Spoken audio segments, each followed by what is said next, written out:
Joining us now is a 3-time NBA champion, a 16-year NBA vet, currently on the Sacramento Kings, and one of the founders of Jug Life, trying to get fresh water and clean water to the 800 million plus people that don't have access to it currently. Good human, great basketball player. Ladies and gentlemen, JaVale McGee. Yeah! How are you, man? How you doing? Okay, hey, 3-time champion, and obviously our friend here, Boston Connor, is a massive Celtics fan, and we're trying to jinx them right now, very loudly saying they've already won the title, you've already won the championship. No team has ever come back from being down 3-0 or whatever the case is in the playoffs since the NBA has been regulated, whatever the case, you get it. Is this thing over, right. and why is this thing over? This Celtics team is just the most dominant team in the NBA right now, and why is that the case? Truthfully, they've been rolling through the league all year. So it's not really a surprise that they did that. And I saw that Joel Embiid tweeted something saying that Milwaukee gave them the championship. Yep. And I'm not gonna lie, Drew has really done something to this team on the defensive end. And you can see it the way that they're playing defense. It's not on both sides. Dallas isn't playing the same type of defense that Boston is. Okay, everything that Joe Mazzulla did, the Bucks give them the championship with Drew Holiday in the trade. They lose Marcus Smart. You bring in Drew Holiday. He's been locked down and knocking down shots. Drew has been like a perfect fit for the Celtics. Everything that Joe Mazzulla says, whenever he gives a speech and we hear him mic'd up, it all ends with it all goes through our defense. It all goes through our defense. Is that how everybody views it? Is that different for how the Boston Celtics are? And is that normal in the NBA? If you have a dominant offensive team and then they can actually pick it up on defense, usually those teams are the teams that are most dominant in the game. When we won the championship in 2020, before we went to the bubble, me and Avery Bradley was the point guard, I was the center. He made it so easy for me because he would get over every screen. He would never get screened. And watching these games, Drew is barely getting screened. He's fighting over every screen. And when you have a guard that's fighting over every screen, everybody else can get back to their man, and now it's just like no mismatches. And you know the way Dallas play, they continuously try to find mismatches, and if that person on the ball is never getting screened, it's hard to play like that. Go ahead, AJ. Now, I know Jason Kidd, I believe, said, that Luka has a target on his back or whatever now, and maybe he has for a while. What do you think they're doing, like the Boston, when they see Luka, maybe up top guarding somebody? Are they trying to take advantage of this guy and trying to, expose him on the defensive end a little bit? That's the story of the day, JaVale, is that Luka's a liability. That's what all the talking heads are saying today about basketball and about the NBA Finals. On the defensive side, Luka's man-on-man defense isn't that great. But I think Luka can get past that if he decides to, when he does get beat, to continue to hustle and get to the weak side or get to the help side or wherever the man is helping from to go and cover his man. I think the thing about Luka is he's exerting so much energy and has the ball the whole game on offense. I don't know what type of shape he's in to be able to do everything. He go and give you 36 on offense and also play defense the right way. That's a hard combination to do. Yeah, is it a be who you can afford to be type thing in the NBA? Like, you understand that some of your star offensive guys might give up a couple on the defensive side to not only conserve energy, but to last through an entire 7-game series. How are the Mavericks feeling about Luka in this particular series, in the locker room? You think about it all, because the videos are everywhere. In modern world, everybody sees everything about Luka pointing somewhere else and then his guy knocking down a shot, or doing this and knocking down a shot, and then him complaining to the ref seemingly about every single thing he does on the court. How do you think the rest of the team feels about it, and how does the league feel about Luka? The league, everybody in the league knows Luka isn't the best defensive player, but at the same time, no one cares about Luka's defense because he'll go and give you 50. So they're just like, we'll live with it. It doesn't matter. And that's how the Mavs feel also. But I feel like this is the only series where it really shows up, because Boston, everybody's playing defense. So it's like, is it going to be 5-on-5 or is it going to be 5-on-4 when Dallas is on defense? And that's a problem Luka's going to have to figure out. He's either going to have to really lock up on defense man to man, or he's going to have to figure out how, if he knows he's going to get blown by, how to think and get to where he needs to be when he gets blown by. And Dallas is going to figure out how to help him in the most manageable way. We're talking a 16-year NBA vet, 3-time champion, JaVale McGee. when you talk, and I mentioned it there at the end because as a spectator, and I'm not an insider in the basketball world. I got a jumper. I can shoot. Yeah. I can shoot you. I can put the ball in the hole if I need to. I'm not going to be able to run. Right. I'm not giving you meaningful minutes.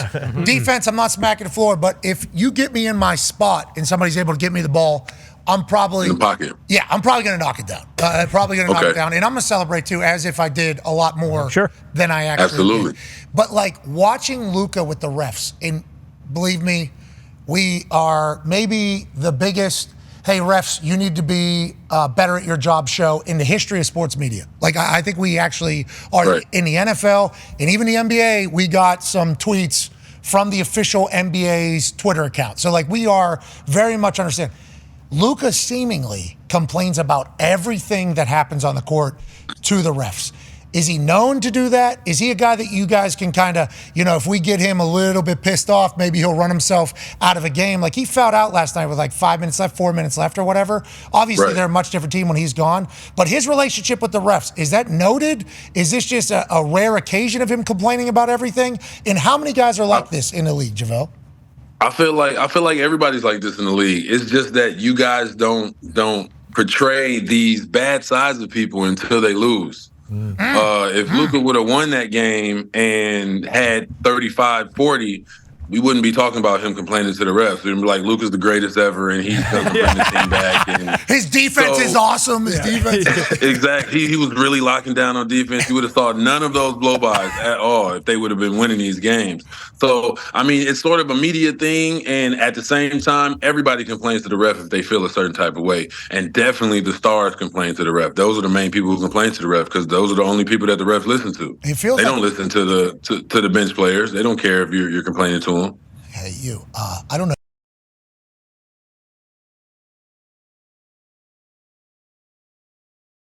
Selling tickets, we get it. Kyrie, absolutely. Yeah. That's, and it does feel like the NBA does. The refs have a little bit more, feel like they're deciding. Just watch the next game and look who the refs are actually talking to, having conversations with, and then look who the refs are walking away from.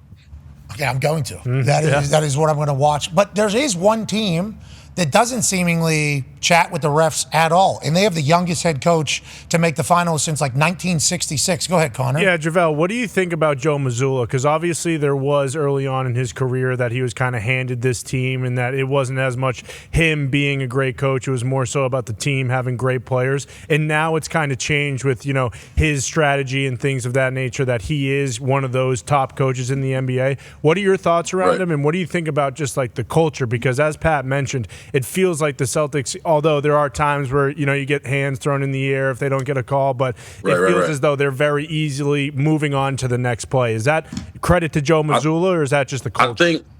I think Joe, I don't know Joe's full story, but I do know that, I don't know it, but just looking from the outside in, Joe seems like a savant when it comes to this coaching stuff. He seems like he does stuff differently, but he's very specific on things. So I would assume that during the start of these playoffs, he told, and he's continuing to harp on this, leave the refs alone. We're good enough where we don't need to talk to the refs. We're going to beat these teams, but if you mess with the refs might start messing with what we have going on. So just leave the refs alone. And I've been on teams where coaches are like, leave the refs alone. Do not talk to them because it's not going to help us.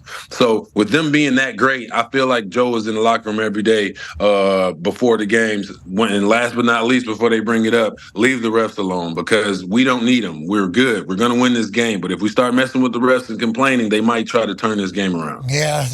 Brothers in Foster are waiting out there. Mm-hmm. Yeah. Go ahead. I dare you. Yeah. Say something. Do it. Yeah. We got 2 shots coming right around the corner. I got it right in the holster. Yeah. I watched him with the Pacers. It was my first time really getting a chance to watch the interaction and look for it. Pacers were up a bunch. I forget who we were playing. Knicks. I think they were up. It was Knicks. Pacers were up 20-something in the second or third quarter, and I started seeing a lot of calls start going against the Pacers. And then all of a sudden, Mr. Brothers is down in front of me, and I'm like, hey, we're allowed to win by 40, Tony. We're allowed. This is you don't have to start just giving them bullshit. He turns to me, and then he talks shit to me. He does a little fake punt thing and then shoos me off. And I'm like, this guy's a dog. This guy is an absolute dog. I enjoy that they're humans. Tony Brothers is different. Yeah, well, there's been a lot of stories I've heard Jeff since. Teague. Yeah, Jeff Teague has told us about Tony Brothers. Yeah, there's great stories out of the NBA. Hey, I don't know what you're going to do in post-life, and Ty's about to ask that, but the stories that come out of the NBA in this podcast generation are absolutely gold. Yeah. Absolute gold, Amazing. which leads to Ty Schmidt's question. Yeah, JaVale, I saw that you produced a song on, I think it was Justin Bieber's 5th studio album, which is, that's awesome. That's really sweet. Is that something that you're going to go into full-time when you're done playing, or is that hard right now because obviously you're going to be able to catch oops and just eat glass for probably the next 10 years so you can keep playing if you want, and the Kings are kind of a young, exciting team on the up and up right now. Is that something you've thought about, that like, hey, I've already got one song on one of the biggest stars in the world's album, like I might want to maybe, move into that full-time sooner than later? Right. I mean, I've definitely always been into production. And that album was Grammy nominated also, so I'm technically a Grammy nominated producer. Let's go! Hell yeah! So, but yeah, I've always had a passion for music. I've been doing it. I've been doing it during my basketball career, for my whole basketball career, and after, I definitely plan on locking in a little bit more, and also on the production and movie side. So, yeah. What are we doing? We're making beats? We producing. It's the difference between making beats and producing. I like to tell people enlighten me. So they make sure to making beats is usually make a beat and you send it off. Producing is actually being in the studio with writers and artists and having to figure out how to place this song and what words are going to make sense, and actually creating the song. So I'm a producer, technically a beat maker, but I don't like that. I don't like that term beat maker. I don't like that. Well, get some drums, JaVale. Metro took some shots. Yes, he did. Metro took some shots. He did. Yes, he did. Okay, so you're DJ Khaled in there. I guess you could say that. Yeah, that energy. Yeah. I like that. That's awesome. Let's go. What a career.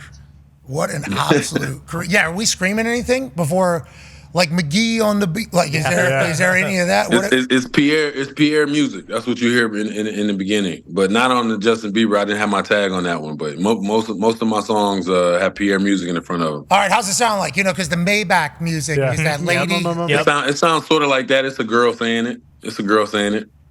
Oh, you don't want to do it. Oh. That's smart. No, I'm definitely not gonna make my voice high. It's hard for me to even do it. I can't even do it. I don't know this testosterone in me. I don't know. It's not extra either. NBA. Yeah. 16 years. Don't be 16 years in the NBA. We don't need any questions to be asked or anything like that. And I do appreciate you just said I'm not your puppet. No thanks. I'm not going to say it. Okay, you can go listen to that if you need to. 16 years in the NBA, obviously accomplished a lot of things. Now on a different team. Just talked about that. Go ahead, Tone. Yeah, JaVale, Ty just mentioned how the Kings are a great up-and-coming team, and then obviously you've been on some of the greatest NBA teams of all time in those Warriors that were unbelievable.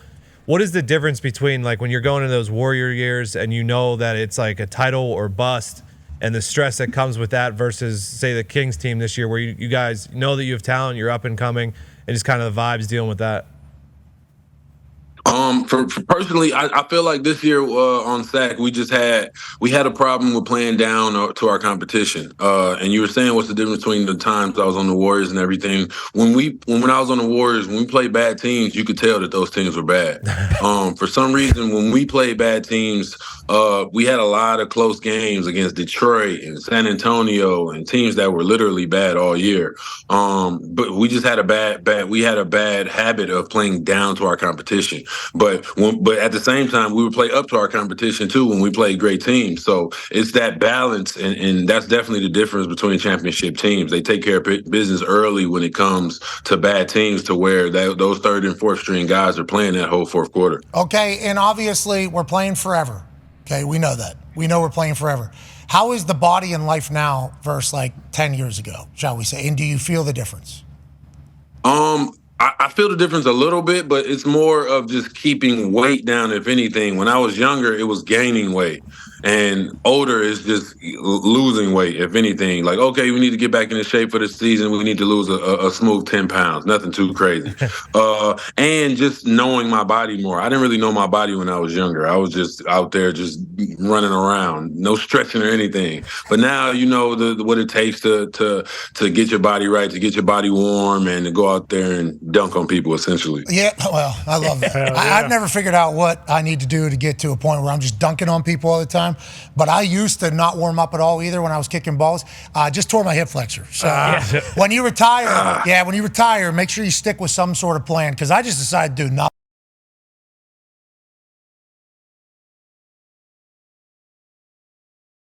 Pooling of blood all over my leg right now because of a torn hip flexor. I'm 37. I feel like I'm 90. I'm an old man. Don't ever. You're 37. Thank you. Yeah, I don't know. Do you know how old I am? 16 years. Okay. Drafted out of Nevada, I believe. So you went to college. How many years did he go to college for? I think might be 1 year younger than you. I think 3 years. Maybe he's 37. He's you're either my age or 1 year younger in my head. 36. Boom. When's birthday? January. Oh, we missed it. Happy birthday, man. Happy birthday, JaVale. Happy birthday. Appreciate it. Yeah, sorry we missed that. There's one coming up, too. Save that one for that one as well. Connor has another question for you. Yeah, JaVale, obviously you won an Olympic gold medal in 2020 in Tokyo, and now the Olympics are coming up here in Paris. What goes into selecting the men's team, and is it different this year than previous years because some of the guys that haven't played in the past are playing this year? And is it always expected when you are on Team USA, especially in men's basketball, like, hey, we got to beat every team by 30 or else everyone's going to make fun of us? Thanks to the Dream Team. From there on out, it's assumed that USA is going to win. And if there's anything less, if there's even one loss, even though it's like pool play and you can lose like once or twice, even if it's one loss, it's like, well, there it is. We're never winning again. It's crazy. This is the worst team ever in the history. So it's just a very high expectation for the USA, and mainly because most of the USA basketball players are in the NBA, which is the best league in the world. So I feel like it makes sense why that's the way. Hey, big weekend for you. Hey, U.S. better win. Yeah, they better win. We will. And everything, too. We just beat Pakistan in cricket, so we better win all those games, too. Did we really beat Pakistan in cricket? That is crazy. We lost to India, though. In a tough squad. India is the USA of cricket. Yeah. That's a great way to describe that. That's a great way to describe it. They got hot bats. Oh, yeah. Great bowlers. Speaking of hot bats, we got a Water for Life celebrity softball game coming up this weekend to raise money for your Jug Life Foundation. And this is phenomenal. I think we looked this up earlier. You're from Flint, Michigan. Is that accurate? Absolutely. Okay, so was that a massive piece of this entire thing? Because I think we just learned a few years back that there was no clean water for like a very long time. I don't even know if it's been fixed yet. Was that a big piece of why you've dove into this? And you're making real change, bro. Absolutely. The funny part is I did it the year before that news came out. So I didn't even know that was a thing. I wasn't living in Flint at the time when it happened. So the year before I started the foundation, and then the year after that news came out. So it was sort of a coincidence, and then it was a super coincidence that I was actually from that city. But my foundation, we build water wells in Uganda. Jug Life Foundation, we build water wells in Uganda, and we also go around the country and teach kids about the importance of living a healthy and active lifestyle, and drinking water, of course. Mm-hmm. So it's such a passion of mine, and then that happening in Flint definitely put some fuel under me to where I was like, okay, we really got to go full force with this. People can support by heading to the Sutter Health Park, which is 400 Ballpark Drive in West Sacramento. Like that. Okay, on Saturday. First pitch is at 4 p.m. It's where the Athletics are playing. Oh, okay. That has been handled really well. Oh yeah, that whole thing has been handled really, really well. We're happy they found a home. How are you hitting dingers in this thing? I just saw Travis Kelce win a. I'm straight homers. I'm over the green wall every time. Oh yeah. Okay, so how many players will be on each team? Who's coaching the teams, and what should we expect? Are any videos going to be hitting the internet from this celebrity softball tournament game? Sorry. Absolutely, absolutely. Videos everywhere. Me and Matt Barnes are team captains, and then it's all our celebrity friends. Us on our team. It's gonna be the same. What is it? 9 players on every team in the outfield. So yeah, that's what it's gonna be, and it's gonna be a great time. Doors open at 3. First pitch is at 4:30. We're gonna have a home run derby. We're gonna have some participation from the crowd. It's gonna be pretty fun. Matt Barnes is in a weight room. He just posted something on his Instagram where he is moving some weight right now. And they're talking about him being like good football player coming out of high school. I don't doubt it. Like everybody was talking about who could make it. Oh yeah, here's a question. You can play in the NFL? Is that what you all just feel that way? You all just feel that you play in the NFL, all you NBA guys? I don't think I can play in the NFL. They'll break my legs in half. I actually played football my sophomore year in high school, and I couldn't figure out how to tackle. So that was it. After that, How tall were you then? Yeah, I mean, what did you? I was 6'6", 6'7".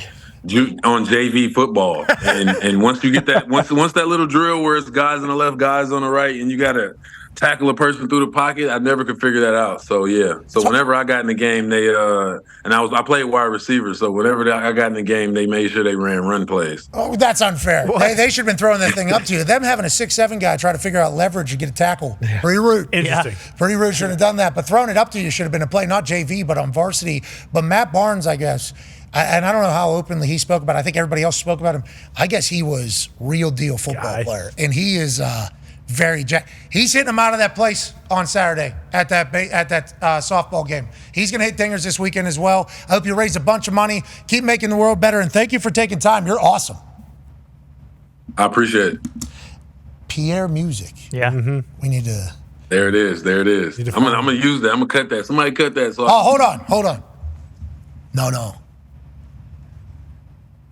Should I say you're listening to Pierre Music? Is your name Pierre? I don't think I fully understand the title, Pierre Music. Pierre Music is... Pierre's an alter ego that I created a long time ago. Love it. And the reason I created it is I was at dinner at a restaurant called Crustaceans in LA one time, and I was at the bar with one of my good friends, and there was a girl sitting next to us, and she asked me what my name was, and I just said JaVale, and then I just didn't think about it. And I'm tall, so I can see a lot of things. So I look over, and about 15 minutes later, she's Googling my name to see who I am.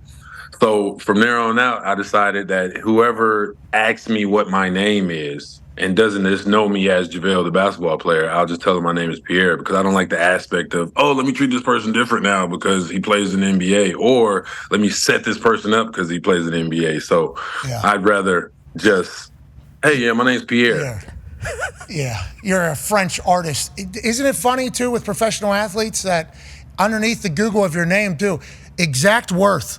This is how many. This is how much money immediately. It's immediately. It tells the people immediately. Net worth. I'm just like, damn. Well, let's get punched by this guy. Yeah, there's a guy in his. I believe it was you, right, JaVale? It was either a baseball or a soccer game, and there was a guy like standing right below him on the box, just filming him, trying to piss him off. That was you. Yeah, that was me. It was one of those internet guys that try to get a rise out of somebody. How'd you respond? You talk shit back? I don't remember. I didn't technically talk shit. What I did was I just went on my live because I felt like I wanted to get it online before he got it online. Smart. So I was just like, some guy right here trying to give me a rise, but I'm not really with that. I understand what he's doing. I don't get what he's trying to do, blah, blah. And I was filming him. But awesome. In hindsight, I should have just ignored it because I don't think anybody would have really cared. Yeah, but they would have cared if you would have smacked the camera out of Absolutely, they would have. So I think you did right. I think you handled it right. If you would have dropped the Je m'appelle Pierre in the middle of that thing, that would have really went. And before we get out of here, you're listening to Pierre Music. There it is. There it is. Boom. Yep. That was Ladies and gentlemen, JaVale McGee. Thank you, buddy. Yeah, NBA,